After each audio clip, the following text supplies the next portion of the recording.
जय हिंद दोस्तों। आज आप लोग के बीच इंद्रदेव सर ज्योमेट्री का अगले पॉइंट पर डिस्कस करने जा रहे हैं। और जो भी पॉइंट आप लोग के पास डिस्कस करके भेजते हैं वो सब पॉइंट पर विशेष आप लोग ध्यान रखें, क्योंकि परीक्षा में डायरेक्ट कंसेप्ट पर सवाल पूछा जा रहा है। इसलिए कंसेप्ट को ध्यान में रखिए और सवाल को सॉल्व कीजिए।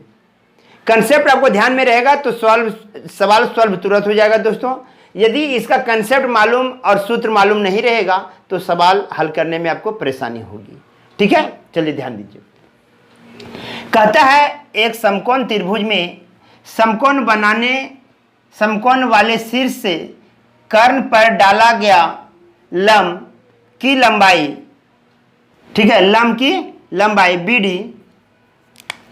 लंब की लंबाई BD बराबर होता है AD गुना DC। ध्यान दीजिएगा दोस्तों, त्रिभुज ABC एक समकोण त्रिभुज है जहां समकोण किस पर बन रही है?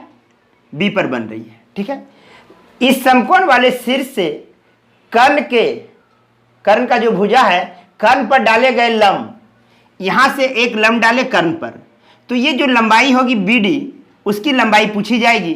तो ध्यान रखेंगे दोस्तों, ये हो जाएगा AD मल्टीप्लाई DC का ओवर रूट। क्या हो जाएगा? Root under AD into DC। ये एक कंसेप्ट है समकोण त्रिभुज में। समकोण त्रिभुज कहता है एक समकोण त्रिभुज में समकोण वाले शीर्ष से कर्ण पर डाला गया लंब, मतलब कर्ण ये हाइपोटेन्यूज, कर्ण पर डाला गया लंब की लंबाई मतलब BD, ठीक है, इक्वल टू होता है root under AD into DC। पहला पॉइंट को ध्यान में रखिएगा, इस पर अभी हम सवाल बताएंगे कि कैसा सवाल दिया रहेगा और कैसे हम लोग इसको सॉल्व करेंगे। कहता है एक समकोण, दूसरा पॉइंट, एक समकोण त्रिभुज में कर्ण के मध्य बिंदु को समकोण वाले शीर्ष से मिलाने वाली रेखा की लंबाई कर्ण की आधी होती है। ध्यान रखिएगा दोस्तों, एक समकोण त्रिभुज है, समकोण यहां पे बन रही है, ठीक है, AC मेरा कर्ण है, समकोण त्रिभुज में AC क्या है? मेरा कर्ण है। तो बोलता है ये शीर्ष और ये कर्ण का मध्य बिंदु, ये मिडिल पॉइंट है, ये नहीं लंब नहीं है, ये मिडिल पॉइंट है। ठीक है, इसमें ये है था लंब, लेकिन यहां पर उसका मिडिल पॉइंट है, मध्य बिंदु है। तो AC का मध्य बिंदु D है और यहां कर्ण का समकोण वाले शीर्ष B है। इस दोनों को मिलाने वाली रेखा ये कर्ण की आधी होती है। तो वही लिखा हुआ है यहां, एक समकोण त्रिभुज में कर्ण के मध्य बिंदु को समकोण वाले शीर्ष से मिलाने वाली रेखा की लंबाई कर्ण की आधी होती है। अर्थात या अतः BD equal to AC by 2। इसका मतलब है ये लंबाई और ये लंबाई दोनों आपस में बराबर है दोस्तों, AD बराबर DC। ठीक है, ये दोनों पॉइंट को नोट कीजिए, इस पर आधारित सवाल हम लोग देखेंगे भी जस्ट।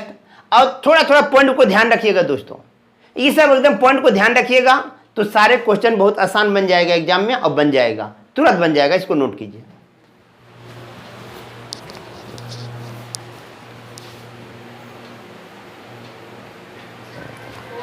चलिए दोस्तों, आपके स्क्रीन पर एक सवाल आ गया है। अभी जो कंसेप्ट बताएं उसी पर ये सवाल है, इसको देखिए थोड़ा सा। कहता है त्रिभुज ABC में BAC इक्वल टू 90 डिग्री तथा AD BC मतलब AD BC पर लंब खींचा गया है। यदि BD इक्वल टू 7 सेंटीमीटर तथा CD इक्वल टू 28 सेंटीमीटर, ठीक है, हो तो AD की लंबाई कितनी होगी? ध्यान देखिएगा दोस्तों, क्वेश्चन बहुत ही आसान है और बनाने में भी बहुत आसान लगेगा। चलिए, कोण A है 90 डिग्री, जो एंगल यदि जो बनाता है BAC, तो ये कोण का बारे में चर्चा होता है दोस्तों। ठीक है, इस कोण के बारे में चर्चा होगा, इसको ध्यान रखेंगे। तो हम लोग लिख दें ABC, यहां भी लिख सकते हैं, B यहां भी लिखिएगा, कोई दिक्कत नहीं है। ABC लिख सकते हैं, ABC ठीक है, लेकिन नामांकन हमेशा एंटी क्लॉकवाइज करेंगे आप लोग। चलिए कहीं लिख सकते हैं, कोई परेशानी नहीं। बोलता है ए से लंब डाला गया है, एडी एक लंब है बीसी पर, ए से एक लंब डाला गया, तो ये समकोण है, ये क्या है, ये शीर्ष है, समकोण शीर्ष है, समकोण वाले शीर्ष है ये, यहां से कर्ण पर लंब डाला गया है। तो हम लोग को कंसेप्ट मालूम है, एडी इक्वल टू होना चाहिए बीडी गुना डीसी, ठीक है, अंडर रूट, ये होता है फॉर्मूला, ये हम लोग का सूत्र होगा दोस्तों, ये हम लोग जानते हैं इस चित्र के सहायता से। अब हम लोग इसको लिख सकते हैं AD equal to root under, ठीक है। अब देखिए बीडी की लंबाई दिया हुआ है 7 सेंटीमीटर, ठीक है, सी डी बराबर दिया है 28 सेंटीमीटर, ठीक है। तो अब यहां लिखेंगे 7 इंटू डी सी मतलब 28 रूट अंडर, इसको लिख सकते हैं 7 इंटू 4, तो 2 के बाहर 2 7 है, 1 7 बाहर आ जाएगा, अब 4 का वर्गमूल भी 2 आ जाएगा, तो ये आ जाएगा आपका रियल 14 सेंटीमीटर दोस्तों। अतः एडी की लंबाई क्या हो जाएगी, 14 सेंटीमीटर हो जाएगा दोस्तों, ठीक है। तो ये छोटा छोटा सवाल आपके एग्जाम में और खास करके ऑनलाइन एग्जाम में इस टाइप का छोटा छोटा सवाल आपको देगा, और यदि यह कंसेप्ट मालूम नहीं रहेगा तो इसको बनाने में थोड़ा परेशानी होगी और थोड़ा टाइम लेगा, और ये कंसेप्ट मालूम रहेगा तो आपका जल्द बन जाएगा। इसको नोट कीजिए, फिर हम अगले सवाल पर आ रहे हैं।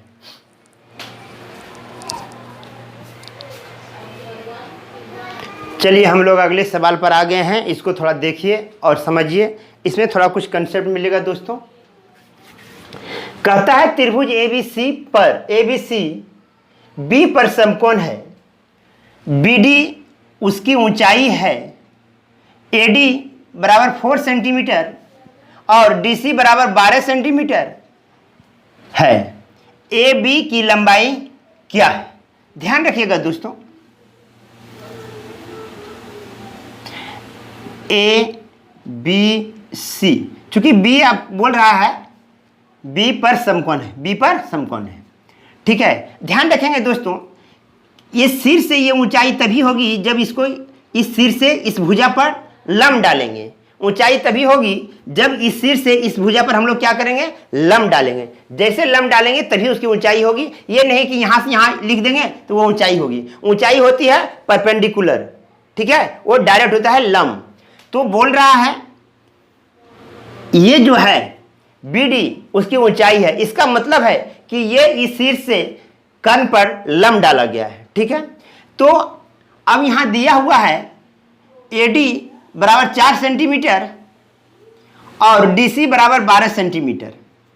हमको निकालना है दोस्तों ए बी, इसकी लंबाई निकालनी है, ए बी बराबर वाट निकालना है, ठीक है। तो ए बी को निकालने के लिए हमको ये भुजा रहता और ये टोटल भुजा रहता तो मैं पाइथागोरस प्रमेय को यूज कर देता, लेकिन अब हमारे पास ये भी नहीं है, ये भी नहीं है, केवल ये है। तो इसके सहायता से कैसे निकाला जाएगा उसको थोड़ा ध्यान दीजिए। पहले हम लोग बीडी की लंबाई निकाल लें, BD equal to root under AD into DC, ठीक है। अब ध्यान दीजिए, रूट अंडर 4 इंटू 12, अब यहां से लिख सकते हैं रूट अंडर 4 इंटू 4 3, अब ये 2 है, 4 चौक 16, 16 के वर्गमूल 4 आ जाएगा, 4 रूट 3, ये बीडी बराबर आ गया दोस्तों। ये किसकी लंबाई आ गई, बीडी की लंबाई आ गई। अब देखिए, चूंकि ये भी एक समकोण त्रिभुज है, असमकोण त्रिभुज के सामने वाली भुजा कर्ण होती है, ठीक है। अब ये 4 है और ये भी हो गया और ये निकल गया, दोनों निकल गया। अब कर्ण आपको निकालना है। इस त्रिभुज में ये कर्ण के रूप में काम कर रहा है, इसलिए अब हम लोग लिखेंगे ए बी स्क्वायर बराबर B D square plus A D square, ठीक है। अब यहां से लिख सकते हैं 4 रूट 3 का होल स्क्वायर प्लस 4 का होल स्क्वायर, ठीक है। अब यहां लिख सकते हैं 16 इंटू 3 प्लस यहां हो जाएगा 16, तो 16 48, 48 और 16 हो जाएगा दोस्तों 64। अब इसका हम लोग वर्गमूल निकाल लेंगे, A B equal to root under 64, तो ये हो जाएगा 8 सेंटीमीटर दोस्तों। तो देख लीजिए दोस्तों कितना आसान रहता है क्वेश्चन अंजाम देने में। इसलिए ये सब धीरे धीरे क्वेश्चन पर आप लोग ध्यान दीजिए। लगता होगा कि ज्योमेट्री बहुत भारी है, भारी नहीं है।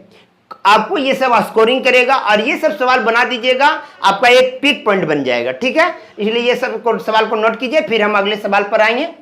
लिखिए,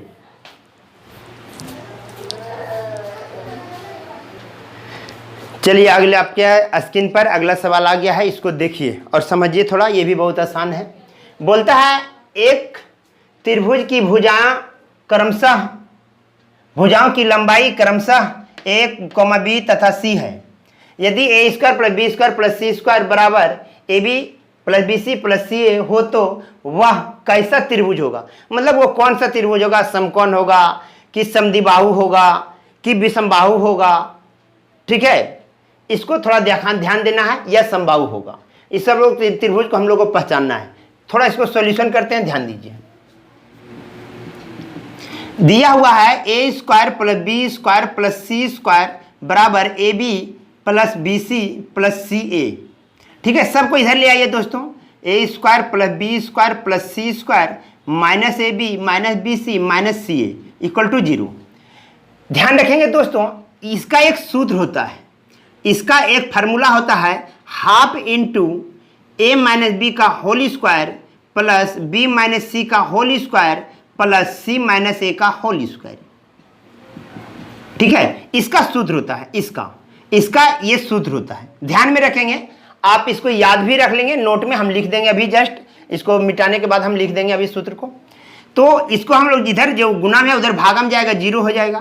तो a - b का whole square plus b - c का whole square plus c - a का होल स्क्वायर = 0। अब ध्यान रखिएगा दोस्तों, ये लाइन देखिए, ये लाइन पर ध्यान दीजिए। यह तभी संभव होगा जब this = 0, this = 0 और this = 0। कहने का मेरा मतलब ये है कि ये तभी 0 के बराबर होगा जब इतना बराबर 0 और इतना बराबर 0 और इतना बराबर 0, मतलब सबके बराबर 0 होगा तभी यह संभव है, नहीं तो कदापि संभव नहीं है। तो अब हम लोग करेंगे a - b का होल स्क्वायर = 0, इसको लिख सकते हैं b - c का होल स्क्वायर = 0 और c - a का होल स्क्वायर = 0। तो अब हो जाएगा a - b बराबर 0, a बराबर b आ जाएगा, यहाँ से आ जाएगा b - c b बराबर c आ जाएगा और c बराबर a आ जाएगा। अतः यहाँ लिख सकते हैं एक लाइन में, अतः a बराबर b बराबर c। तो अब ध्यान दीजिएगा दोस्तों, जब किसी भी त्रिभुज में तीनों भुजाएं आपस में बराबर हो तो वह एक समबाहु त्रिभुज होता है, इक्विलेटरल ट्रायंगल। ठीक है, समबाहु त्रिभुज। तो ये कौन सा त्रिभुज होगा, समबाहु त्रिभुज होगा। आंसर में इसको क्या लिखेंगे, समबाहु त्रिभुज, समबाहु त्रिभुज। ठीक है, इसको ध्यान रखिएगा, ये समबाहु त्रिभुज होगा। इसको नोट कीजिए, हम सूत्र को नोट में लिख देते हैं, वो आपको अलजेब्रा में भी काम देगा दोस्तों। ठीक है, इसको स्क्रीनशॉट लीजिए और हम सूत्र लिख देते हैं, ध्यान रखिएगा। ठीक है, चलिए ये सूत्र है दोस्तों, a² + b² + c² -ab - bc - ca = होता है हाफ इंटू a - b का whole square plus b - c का whole square plus c - a का होल स्क्वायर। इसको ध्यान में रखिएगा थोड़ा दोस्तों। ठीक है, ये आपका अलजेब्रा में भी कभी कभी डायरेक्ट पूछ दिया जाता है, इसलिए इसको आप याद रखेंगे ये नोट में। ठीक है, आज आप लोग के बीच इतने पॉइंट का डिस्कस किया, ये पॉइंट को 10-15 मिनट को देख लीजिए, फिर अगले पार्ट आप लोग पढ़ते रहिए। ठीक है, आपके पास पर डे एक वीडियो पहुंचाने का मैं प्रयास करूंगा दोस्तों। आज इंद्रदेव सर इतना ही। जय हिंद, जय भारत।